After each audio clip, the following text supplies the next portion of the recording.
message do you think that this sends to guys like Shakur Stevenson and Devin Haney, who've been rumored to want to fight against Tank Davis? All good fighters. All those guys are good fighters, but none of them can fuck with Tank. Period. None of them. None of them. Excellent. I keep telling y'all, he say he's the king. And this Vicious right here. I ain't never seen a king hold his kingdom down when you have a vicious crew come through. We coming through. You hear what I say? We vicious. We ain't just boxing. We doing this. Be prepared. Stop playing with my youngin'. Stop playing with my youngin'. Gervonta Davis, known as Tank, is famous for his incredible punching power. His ability to end fights with one shot is a major reason behind his success. Davis has a high knockout rate, with many of his wins coming before the final bell. His power in both hands keeps opponents on edge, since one clean punch can turn the fight around. This rare level of power is what makes Davis such a dangerous force in the ring. When he fought Isaac Cruz, he was 25-0, and he fought that little dude, that little pit bull coming at him all the time. And I mean, the movement, the boxing skills, that to me was the moment that Gervonta Davis hit the scene. And I said, yo, this is one of the best fighters in the world. When did you know he was one of the best fighters in the world? Like, Right even there. in the fight, I knew that I had him. I mean, everybody knew. No, but people didn't know, like, he actually can hit, like, when his punches was like You hard. felt it? Yes. Was he the strongest punch you think you ever felt? Facts. Really? Yeah. Along with his power, Gervonta Davis also has impressive speed and agility. His fast footwork and quick hands help him move around opponents with ease, land sharp combinations, and avoid punches. This mix of speed and power makes him tough to read and hard to counter. He can switch up his approach during a fight, keeping his opponents off balance and stopping them from finding their rhythm.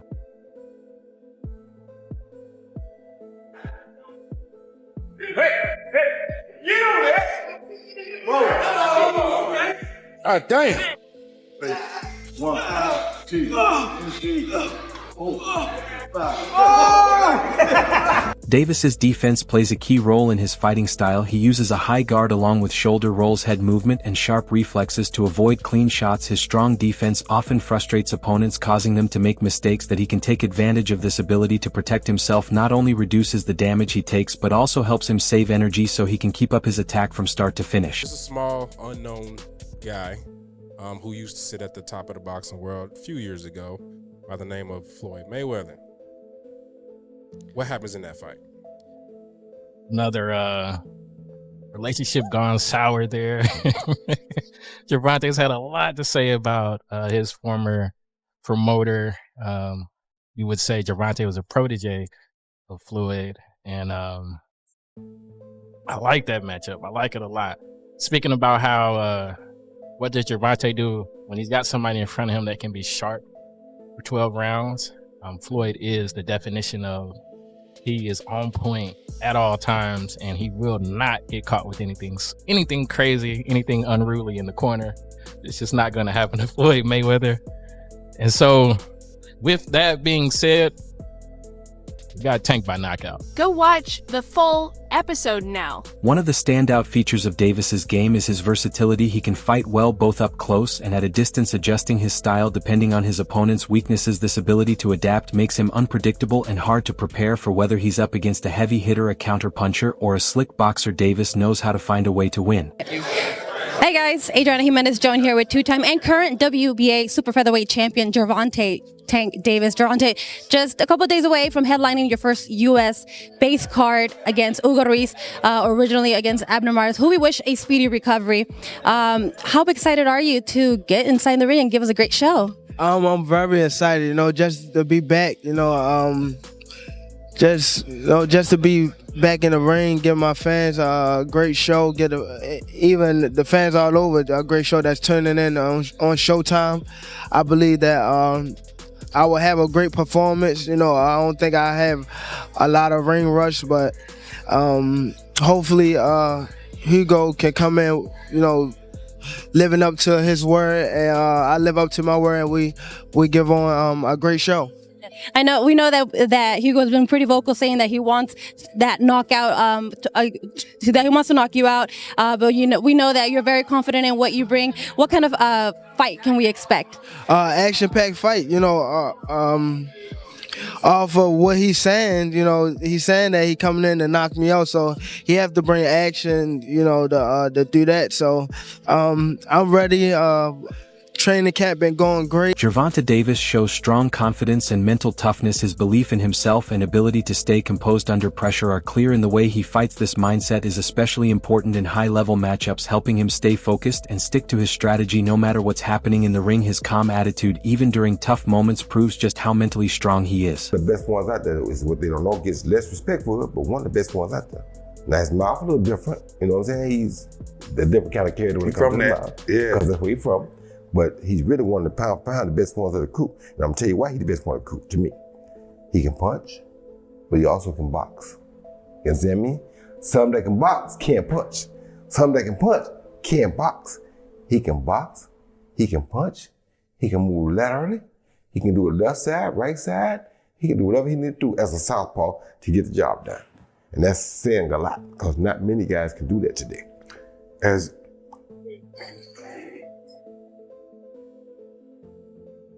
We're gonna have some music on that bit, huh? Gervonta Davis's career has been carefully shaped by Floyd Mayweather and Mayweather Promotions. Smart matchmaking helped Davis build his record while gaining valuable experience and exposure. Training under Mayweather, one of boxing's all-time greats, gave Davis deep insights and high-level skills through intense camps and sparring. However, as Davis's career gained momentum, tensions began to grow between him and Floyd. In a recent interview, Shane Mosley spoke about the situation, comparing it to his own with his son. He said Floyd didn't give Davis the space to shine on his own by always staying in the spotlight alongside him. How you feel about Floyd and Tank beefing online?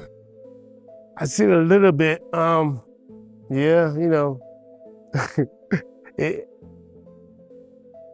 Yeah, I like both guys, so it's like, I know Gervonta has his issues with Floyd, and Floyd has a big ego where he wants to be the man on top, and Gervonta's trying to get on top, but it seemed like he has to get from under Floyd because Floyd's a big man. You know what I'm saying? And it's kind of hard. It kind of reminds me of me and my son. Like I kind of like got myself away and let him do his own thing and let him have his own glory, his own glory, his own life. You know what I'm saying? So me being there all the time will shadow over all this stuff. Sometimes. Not intentionally. I'm not doing it intentionally. I'm not trying to be like, I don't care about the Eagles. I want him to be the best. But me being too close to him all the time takes away a little bit of his shadow, a little bit of his shine.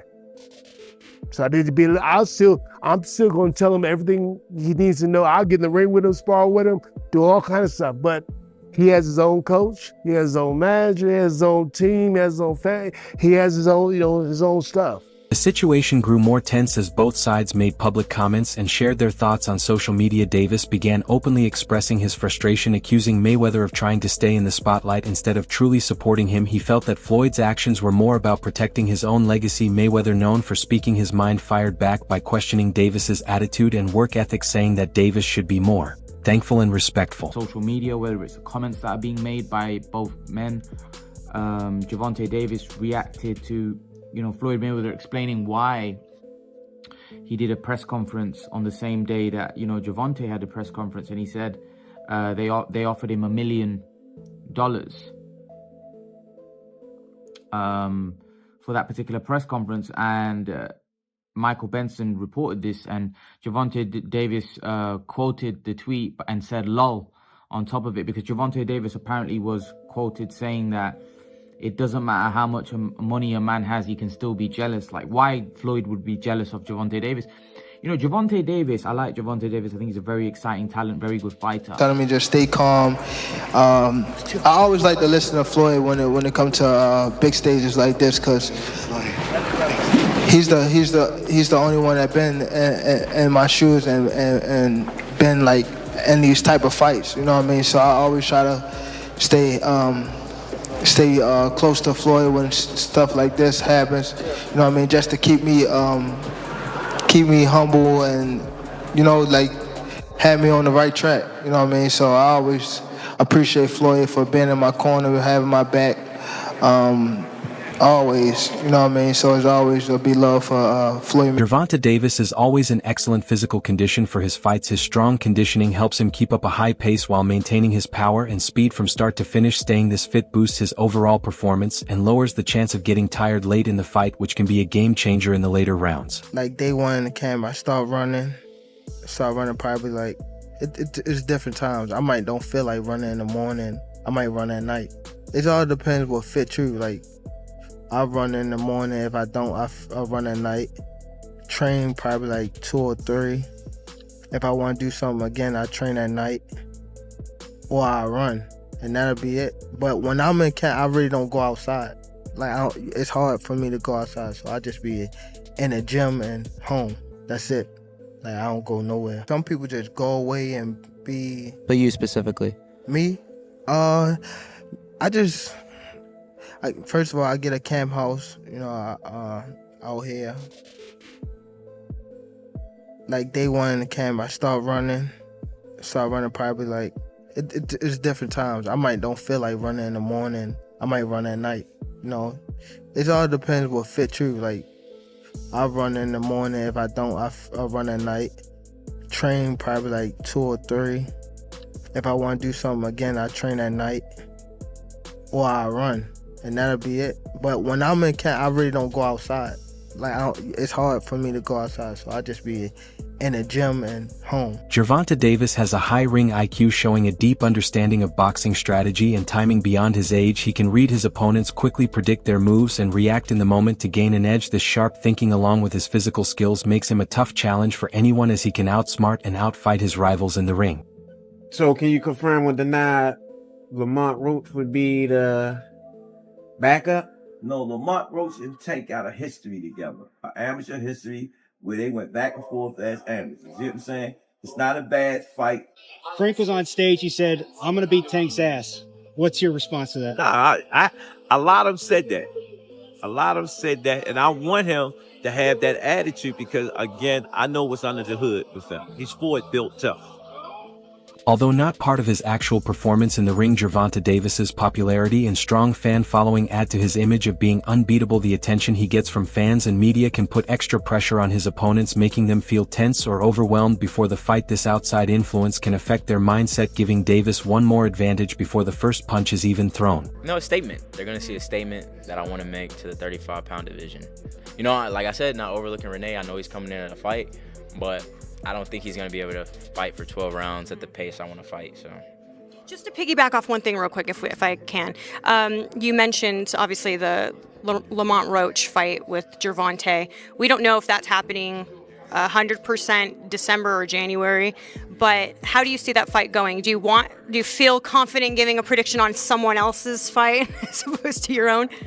Me personally, no, because I don't know what Lamont Roach and his team are working on. I don't want to, down the man, because who knows? Maybe he might shock the world. It's not on us to decide. I mean, boxing is a one-shot sport. Anything can happen. Nobody's invincible from getting knocked out. So, I mean, Tank better stay off Twitter. He better worry about his opponent. So, that's all I got to say. But in my opinion, Tank should win, but you never know. All right. Floyd, thank you so much for your time. I appreciate it. It was lovely meeting you. And hopefully we'll be able to catch up with you post-fight. Yes, of course. All right. Thank you. Thank you so much. Overall, Gervonta Davis's mix of power, speed, defense, versatility, mental strength, smart career management, top-level conditioning, ring intelligence, and strong fan support makes him one of the toughest fighters to beat today. His skill to adjust and take control in different situations has earned him a reputation as a nearly unstoppable force in boxing, and as he takes on new challenges, his legacy as a top-level fighter is set to grow even stronger. What do you think is the minimum weight of someone that could beat you in a fight? Minimum weight? Yeah. Say someone's like 250. Yeah, probably like, 250, 220 or some shit like that. With no experience? Yes, sir. Someone with no experience? Yeah. Yeah. No, hell no. They gotta have experience to beat me.